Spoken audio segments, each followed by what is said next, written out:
សួស្តីបងប្អូនទាំងអស់គ្នាខ្ញុំចង់បង្ហាញការប៉ះកង់តាមបែបស្តង់ដារជាប់ល្អពេលខ្លះសម្បកកង់បងប្អូននៅថ្មីដែរកុំតន់ដូរចោលអីអាចសាកល្បងបានមិនថាមុតដែកមុតវិសមុតខ្ចៅបឡុងក៏ប៉ះជាប់ដែរប៉ះបានកង់ម៉ូតូកង់បេនឌីកង់ឡានហើយនឹងកង់ផ្សេងទៀតក៏ប៉ះបានដែរចាំខ្ញុំធ្វើការបង្ហាញឲ្យមើលណានេះបណ្ណាចាស់យើងញាត់អាធំជោគ2ហើយនៅតែមិនជាប់ទៀតបើឃើញទេនេះមួយទៀតបាឡុងខ្ចៅនោះខ្ចៅលេខ10 10លីណាចាំមើលខ្ញុំប៉ះកង់បែបស្តង់ដារជាប់ល្អហើយបងប្អូនមើល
នេះ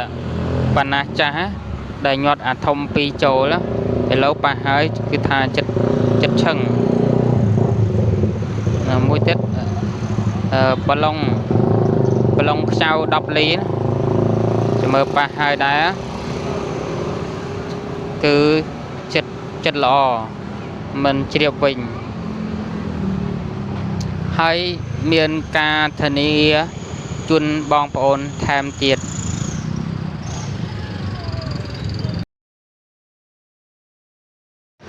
ខ្ញុំក៏មានប៉ះកង់ឡានធំតូចគ្រប់ប្រភេទធ្វើសោគ្រប់ប្រភេទនិងកៅអគុយឡានដល់ទីកន្លែងខ្ញុំបើកម៉ោង